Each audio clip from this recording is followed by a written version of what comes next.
Hello दोस्तों, कैसे हैं आप सब। आशा करती हूँ सभी अच्छे और स्वस्थ होंगे। पायल ठाकुर के इस चैनल पे आप सभी का स्वागत है। सभी को जय माता दी, हर हर महादेव। रोज की तरह मैं आप लोग के सामने शिव चर्चा गीत लेकर आई हूँ। आप लोग इस गीत पर बने रहिए, गीत को पूरा सुनिए। गीत कैसा लगता है कमेंट बॉक्स में ज़रूर बताइएगा। जो लोग मेरे चैनल को सब्सक्राइब नहीं किए वो मेरे चैनल को सब्सक्राइब कीजिए, लाइक कॉमेंट कीजिए और कमेंट बॉक्स में बताइए कि आप सभी को मेरा ये गीत कैसा लगा। हर हर महादेव लिखना मत भूलिएगा। तो आइए मैं अपना ये गीत शुरू करती हूँ।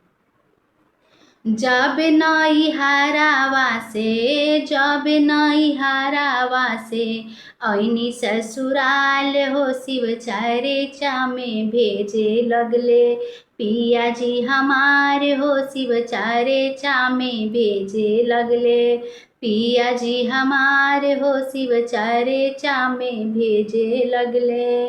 जब नई हरावा से, जब नई हरावा से ऐनी ससुराल हो, शिव चर्चा में भेजे लगले पिया जी हमारे हो, शिव चर्चा में भेजे लगले पिया जी हमारे हो, शिव चर्चा में भेजे लगले।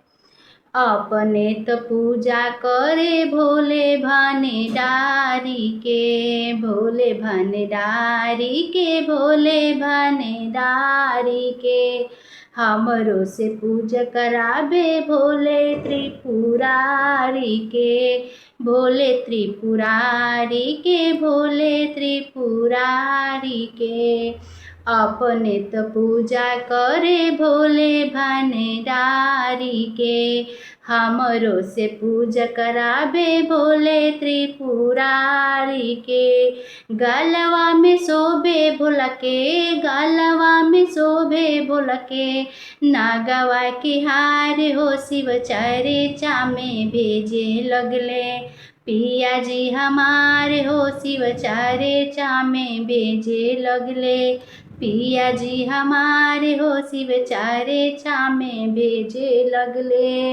जब नई हरावा से, जब नई हरावा से ऐनी ससुराल हो, शिव चर्चा में भेजे लगले पिया जी हमारे हो, शिव चर्चा में भेजे लगले पिया जी हमारे हो, शिव चर्चा में भेजे लगले।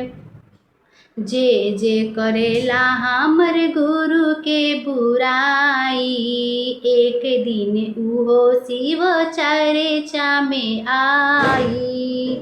जे जे करेला हमरा गुरु के बुराई, सब कुछ छोड़ी एक दिन शरणा में आई। शिव जी के पूजेला, शिव जी के पूजेला सारा संसार हो, शिव चर्चा में भेजे लगले पिया जी हमारे हो, शिव चर्चा में भेजे लगले पिया जी हमारे हो, शिव चर्चा में भेजे लगले। जब नई हरावा से, जब नई हरावा से ऐनी ससुराल हो, शिव चर्चा में भेजे लगले पिया जी हमारे हो, शिव चर्चा में भेजे लगले पिया जी हमारे हो, शिव चर्चा में भेजे लगले। जेकरा से मिली नाही केहू के साथ हो, आई के नाम शिव गुरु जी के हाथ हो। जेकरा से मिली नाही केहू के साथ हो, आई के थाम शिव गुरु जी के हाथ हो।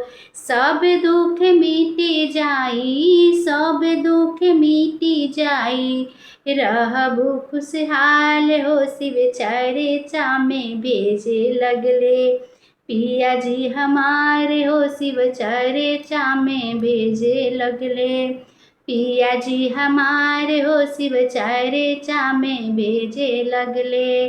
जब नई हरावा से, जब नई हरावा से ऐनी ससुराल हो, शिव चर्चा में भेजे लगले पिया जी हमारे हो शिव चर्चा में बेजे लगले। पिया जी हमारे हो शिव चर्चा में बेजे लगले। हर हर महादेव। गीत कैसा लगा जरूर बताइएगा। धन्यवाद।